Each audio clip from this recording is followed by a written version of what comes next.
Okay, so let me start with just a quick reminder on the notion of global warming. It's probably stating the obvious. All of you know that, but it's for for the direction of my argument. That's kind of necessary as a background assumption. So I'm not going to talk about the scientific details about global warming. Our problem is not the greenhouse effect as such. Greenhouse effect makes life on Earth possible. Nor is global warming the problem. That means a slow increase of the global temperature plus stabilization on a higher level would be relatively unproblematic. Our real problem is the pace or the rate, the tempo, the velocity, whatever, with which this extra energy is added into the upper atmosphere. So only this rapid increase leads to those imbalances and disruptions that lead to those famous tipping points, for example, in the melting of the West Antarctic ice sheet, or the slowing and potentially shutdown of the global conveyor, things like that. Okay, that's the background. So it's about this. It's about the pace of this change, this the climate change. All right. Since the mid 1970s, there's been a growing concern about the ethical and political implications of global climate change. Some have even argued that the effects of global warming are so extreme that they stretch our common legal and perhaps even moral intuitions. In this talk, I will not deny this conclusion. However, invoking a modified version of what Kant called the right of necessity, jus necessitatis, I will argue for a rational way to deal with this threat. The severity of the problem results from the empirical fact that even extreme reduction of CO2 emissions will not solve our problem. Dale Jamieson has eloquently described this as follows. Quote from Jamieson: "The dusk has started to fall with respect to climate change, and so the owl of Minerva can spread her wings. We can now begin the process of understanding why the global attempt to prevent serious anthropogenic climate change failed, and begin to chart a course for living in a world that has been remade by human action," end quote. Rather than trying to understand our failure and what follows, I will consider the moral implications the scenario might have. So I proceed on the following assumptions. Number one, climate change is a real phenomenon and, quote, is effectively irreversible on timescales that are meaningful to us. Two, at least some of its causes can be traced back to human activity, mainly carbon emissions. And three, this causes a moral problem. I'm not going to defend the scientific consensus on the first 2 points against climate change skepticism or even denial, that is, positions who reject either one or two or both. Likewise, I'm not going to defend the claim that climate change poses a moral problem. Instead, I assume a widely shared agreement to some version of Mill's harm principle that says essentially, if one's actions do harm to others, then society is entitled to intervene. The central claim I'm going to defend is that since the phenomenon of climate change entails what Stephen Gardner calls a perfect moral storm, some members of the global community are in a position that Kant describes as a case of the right of necessity, which is, quote, no right, but a physical impossibility to act by the rule of law.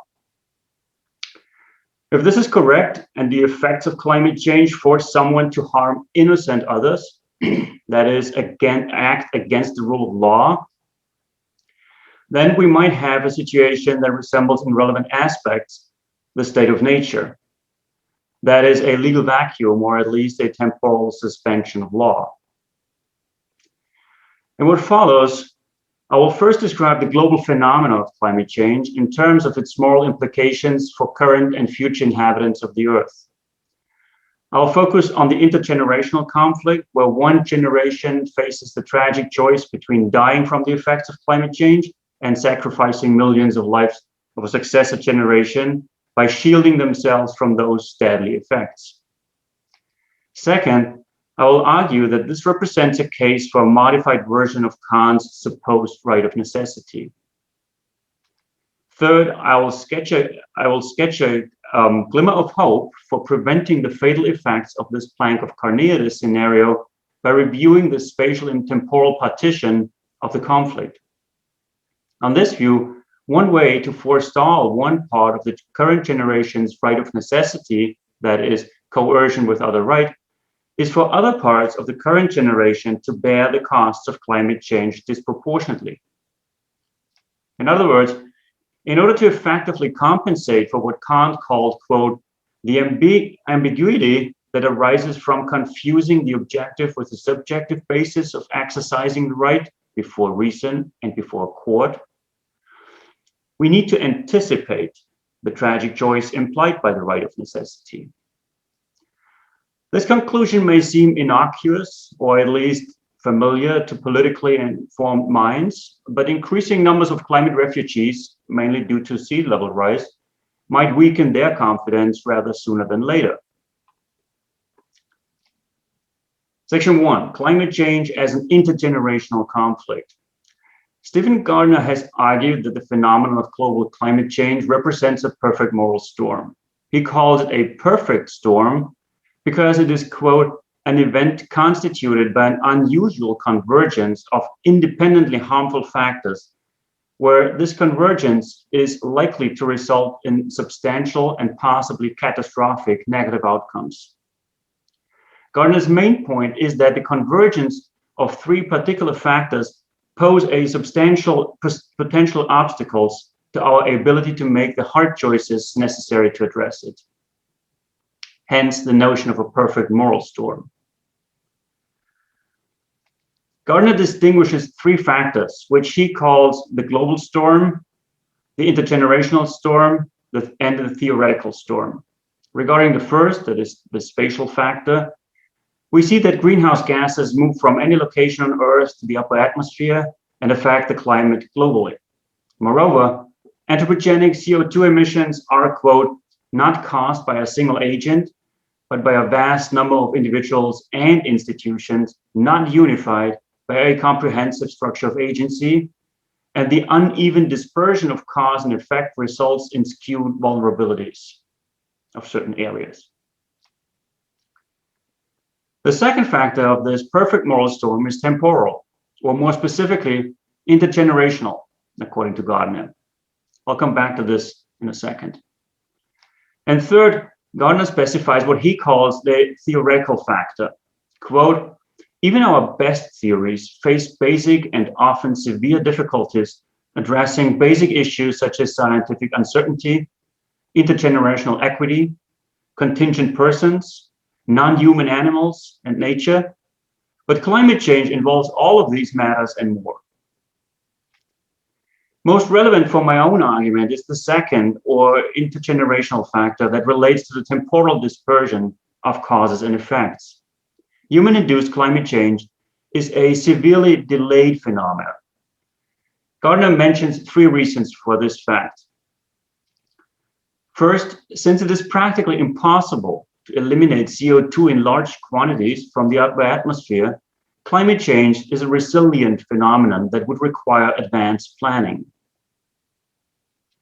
Second, it is a backloaded phenomenon. This means that a huge amount of CO2 molecules stays in the upper atmosphere for a very long time. Estimations range between 5 to 200 years, that's from the IPCC report, and more precisely, 1,000 years for 17 to 33% of CO2. Third, and related to backloading, dealing with harmful effects of CO2 emissions is always left to future generations. Quote Gardner, the bad effects of current emissions are likely to fall or fall disproportionately on future generations, whereas the benefits of emissions accrue largely to the present. This temporal dimension of climate change entails what Gardner calls a fragmentation of agency, and based on the assumption that countries are biased towards the interests of the current generation, we face an intergenerational collective action problem. If one realizes that for each new generation, the problem will be iterated, one can appreciate the severity of the situation. The benefits of CO2 emissions go primarily to the current generation, mostly cheap fossil energy, while future generations are burdened with the costs. For example, expensive forms of adaptation, wars over territory rights, etc. This, however, is not the end of the story. Imagine that a generation D has to deal with the bad effects of CO2 emissions produced by generations A through C, because A, B, and C were either unable, based on ignorance, or unwilling to prevent harmful increases of CO2. Add further that D cannot stop the increase of atmospheric CO2 concentration without putting its own or its successor generation survival at risk, because efficient forms of adaptation become increasingly energy intensive. This means that past failure to appropriately mitigate atmospheric damage puts generation D in a position where they have to make tragic choices. Most relevant for my argument, the tragic nature of these choices consists in the following. Out of self-defense, generation D is likely to act in a way that will knowingly and significantly harm generation E, where significant includes reduced chances of survival for generation E. At the same time, generation E has not done any harm to generation D. It is a later generation.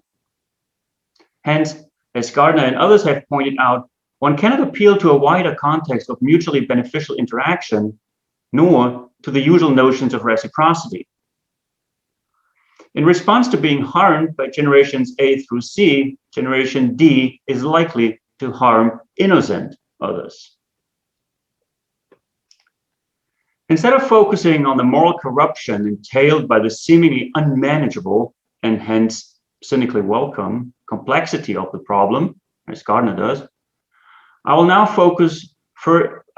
first relate this perfect storm to Kant's notion of a supposed right of necessity, and second, reconsider the spatial and temporal partition of the conflict, as well as our options to avoid the conditions of tragic choices. Section 2, a modified version of Kant's right of necessity. Thomas Mertens concludes his paper, Emergencies and Criminal Law in Kant's Legal Philosophy, with the question, quote, is there a significant moral difference between the situation of two people struggling over a plank in order to survive, a situation of extreme scarcity for both, and that of a nation living, say, on one of the Solomon Islands, threatened by climate change, and seeking a new place to live, but finding only territories that are already inhabited by other nations, end quote. Excuse me. From a Kantian perspective, the first premise that needs to be accepted for this conclusion, assuming Merton's question is rhetorical and should be answered in the negative, is that the asymmetrical scenario of climate change effects will not be captured by codified and enforceable law. In the doctrine of right, Kant introduces the notion of a right of necessity as follows. Quote, an authorization to use coercion is connected with any right in a narrow sense. But people also think of a right in a wider sense, in which there is no law by which an authorization to use coercion can be determined. There are two such true or alleged rights, equity and the right of necessity. The first admits a right without coercion, the second, coercion without a right, end quote. The second premise that underwrites the parallel between the plank of Carneades and the victims of climate change is the analogy in the violation of rights and liberties itself. There are two passages in which Kant explicitly addresses the shipwreck issue, one in the 1793 article on the common saying, the other in the 1797 doctrine of right. Both passages treat the right of necessity as an alleged or supposed right, vorgebliches Recht, that cannot be covered by the doctrine of right since it lacks the authorization to use coercion. Hence, quote, If it is said of someone who, in order to preserve his own life, pushes another survivor of a shipwreck from his plank, that he has a right to do so by his physical necessity, that is quite false. For to preserve my life is only a conditional duty, if it can be done without a crime. But not to take the life of another who is committing no offense against me and doesn't even lead me into the danger of losing my life is an unconditional duty. And Kant concludes, hence the deed of saving one's life by violence is not to be judged inculpable, but only unpunishable. And by a strange confusion, jurists take the subjective impunity to be objective impunity, conformity with law. The ambiguity arises from confusing the objective with the subjective basis of exercising the right before reason and before a court. What he must judge to be of itself wrong, that is, before reason, is treated with indulgence by a court. End quote. Since in climate change, the victim has committed no offense against the offender and has not even led them into the danger of losing their lives, the parallel seems to apply. While generation D cannot ever be harmed by any actions of generations E, F, etc., it contributes to and exacerbates the deadly conditions for future generations, including high carbon adaptation measures, from building protection structures to over-fertilization, etc., and culminating in depriving those future generations, or at least parts of them, of their lives. So it seems to be a case in which a right is in question, but for which no judge can be appointed to render a decision. Regarding Merton's interpretation and proposal, there are at least 3 points that seem problematic. First, he oversimplifies the analogy between the Planck situation and our current global situation, where, quote, the wretched of this earth would have the right to take whatever is needed for their own and for their offspring's survival. And those who are leading a wealthy life based on the mere fact of being born in a lucky part of this world would simply be obliged to give up the luxury, end quote. It seems inappropriate to think of affluent people being in such a dilemma. Giving up a luxurious lifestyle is not necessarily, or even in most cases, life-threatening. So Merton's description doesn't capture the tragic character of climate change, because the tragic conflict is not between lucky parts of this world and its unlucky parts. Second, the way Kant describes the Planck situation is not in full analogy with the current global situation as Merton's description of the relation between climatically favored and deprived countries suggests. I will come back to some necessary modifications in a minute. Third, Merton argues that, quote, Kant cannot have his cake and eat it, that his shipwreck description boils down to Pufendorf's legal vacuum, and that his distinction between inculpable and unpunishable carries no legal weight. Rather than, quote, insisting in theory that all situations are covered by law, but admitting in practice that the law has in some situations a mere symbolic significance, Kant should and could have avoided the legal vacuum by referencing his own false testimony example from the second critique, essentially arguing that killers in Planck situations should be prosecuted and convicted, quote, lex dura sed lex. However, the false testimony example cannot help here, since its point is the demonstration of the consciousness of the moral law, even in dilemmatic situations. Before reason, we perhaps understandably will not act morally, but know that we unconditionally ought to. Hence, the example has no bearing on the inculpable, unpunishable distinction. Before I try to sketch a way to avoid the dilemmatic description of what I have called generation D, I will modify Kant's shipwreck example so that it better fits with the climate change situation. At least 2 differences are key.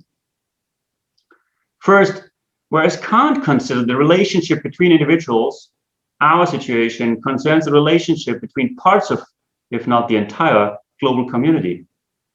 it seems quite difficult exactly to determine whether we would need to think of supposed rights of necessity within a civil, an international, or a cosmopolitan context, which mirrors Kant's classification of legal relations between individuals, between states, and between individuals and a state. Depending on the proper assignment of accountability and liability, it will most likely be a combination of all three forms. Actors and victims may be both individuals or companies and entire states. Think of Kant's notion of hospitality as a duty of right, not of charity. Second, unlike Kant, we are dealing with causal and moral relationships between existing, no longer existing, and not yet existing legal persons. Those who caused the trouble for Generation D are no longer alive. Excuse me. And Generation E, that is those who are now threatened by Generation D, do not yet exist.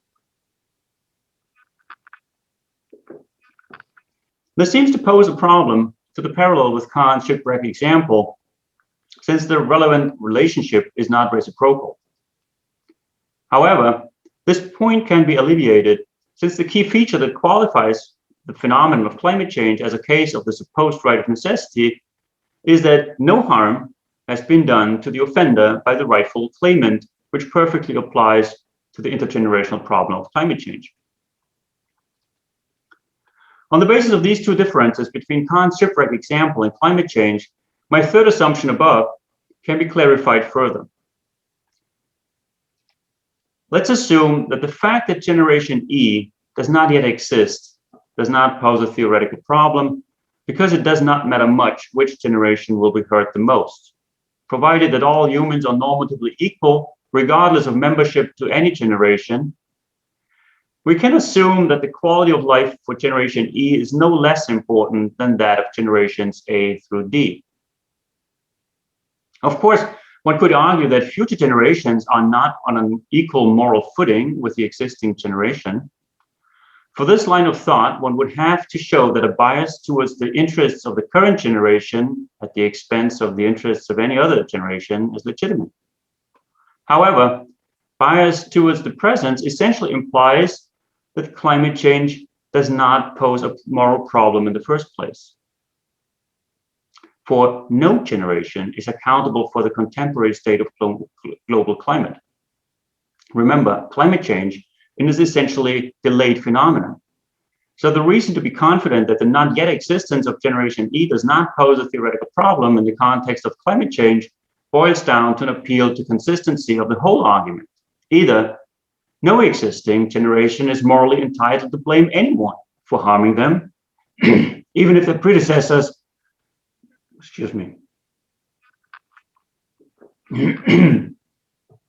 even if their predecessors had all the necessary data available, or each generation is liable for future damages. Following the first route, one denies the validity of Mill's harm principle, or Kant's amendment of it, which, as I stated at the outset, is not something I'm going to defend here. So it seems we are bound to follow the second route. But even if you do not, there are ties from the past to the present that keep up the pressure on each current generation, as we will see in section 3.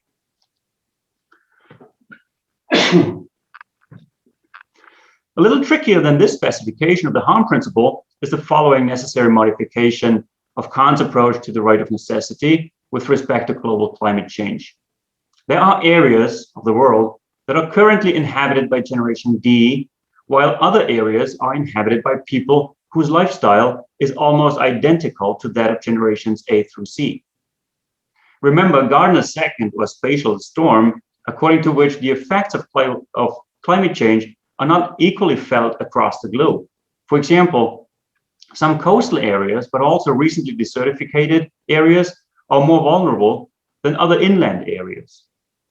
Hence, tragic choices will be made not by the global community as a whole, but only by parts of it.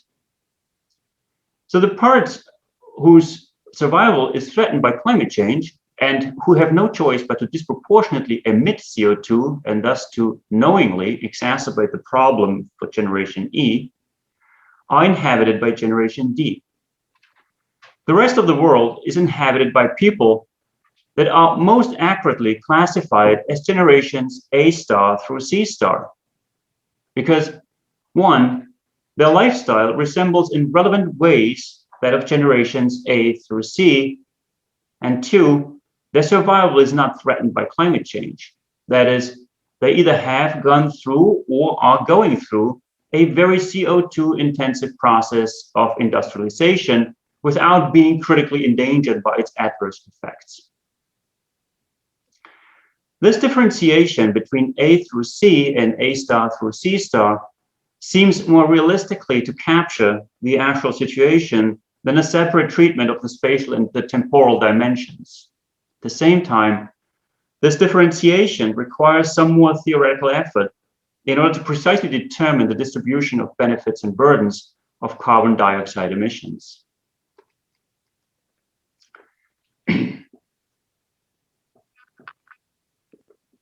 Section 3, a spatial and temporal partition of the conflict.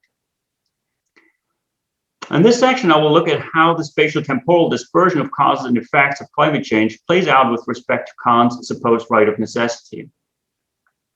According to Gardner's analysis of the intergenerational storm, generations A through C lived prior to generation D in virtue of their causal role in climate change. More generally, due to the specific properties of atmospheric CO2 and the fact that climate change is a delayed phenomenon, the problems of any current generation have been produced by prior generations. So why and in what sense would parts of the current world population count as proxies of past generations, A through C? Now, at this point, you might ask, who actually was generation A? Where do we start? And I'm pretty much saying nothing on exactly when I start with this sequence. So we could start with the Industrial Revolution or with the 1970s when the current warming trend began. For my argument, this doesn't matter much. We could start anywhere in the past, actually. The only thing that matters for my argument is the temporal and causal order. So let's leave that aside. So parts of the current world population count as members not of A through C, but of A star through C star. Because on one hand, they are D's contemporaries, but on the other hand, they share the most relevant properties with A through C rather than with D.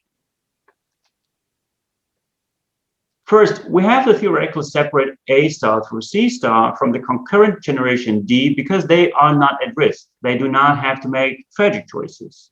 Excessive forms of adaptation are not necessarily required for their own survival. As a result, regarding the right of necessity scenario, some parts of the global community must be assigned a D role, while other parts must be seen as proxies of past generations, A through C. This point is missed in Merton's analogy between the Planck situation and climatical discrimination.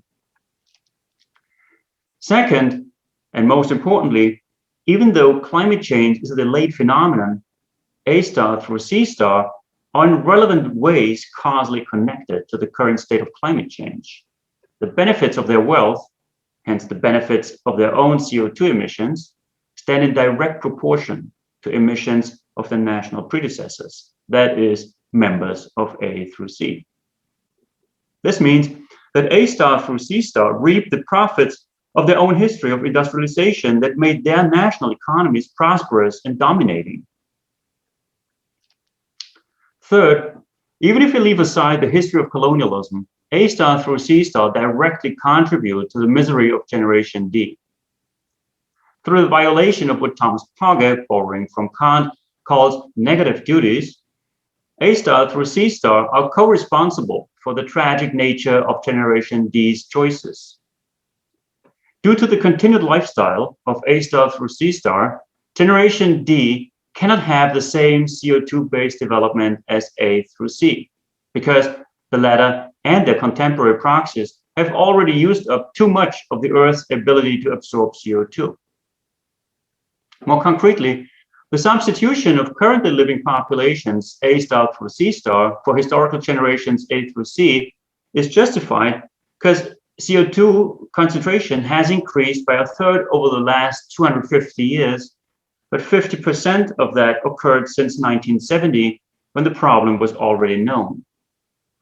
As a result, without the continued misbehavior of generations A star through C star, Generation D's action would not tip the scale towards mass extinction in Generation E. A realistic solution to this problem is more complicated than simply stopping that misbehavior, which, from the standpoint of the polluters in chief, seems to be unfeasible already. What is at stake from a Kantian point of view is, among other things, the existence of the institution of international and cosmopolitan right itself, independently of whether one focuses on nations or individuals, companies, and end consumers, as causing the problem and suffering from its effects. By invoking the right of necessity, entire nations may put themselves beyond the law. Even though their actions are not to be judged inculpable, they are nevertheless unpunishable according to Kant's proposal. After all, they act out of physical necessity.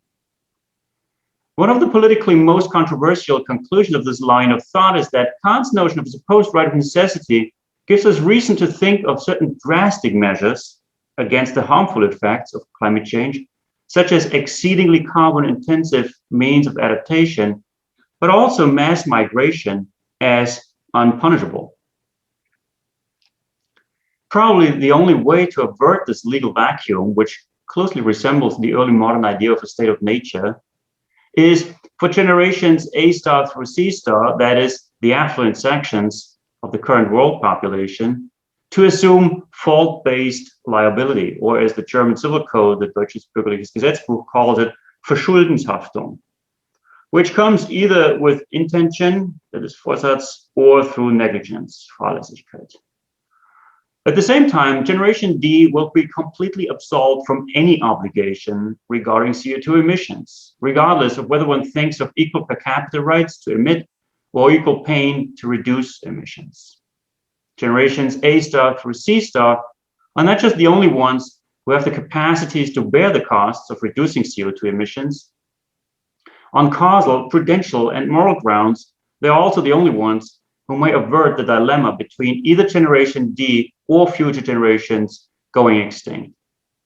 Hence, only generations A star through C star may prevent a legal vacuum in the wake of climate change and thus preserve legal options to deal with climate refugees and immigrants. My conclusion. My connection between Kant's notion of a supposed right of necessity and the phenomenon of climate change contributes to the debate on principles to spread the costs for mitigation of and adaptation to the effects of global climate change.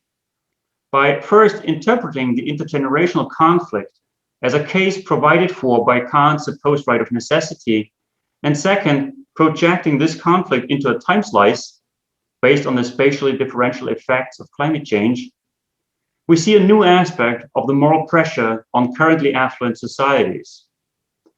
This pressure is not just about A, the distribution of the costs of dealing with climate change and or future emission rights, B, the historical responsibility according to past emissions and or cultural connections, and C, their capacity to bear climate change costs, including the admission of climate exiles. The moral pressure on currently affluent societies also concerns the prevention of a legal vacuum in the wake of a supposed right of necessity claimed by the roughly 600 million people who live in the critical low elevation zone of the Earth and are therefore threatened by imminent sea level rise. Thank you.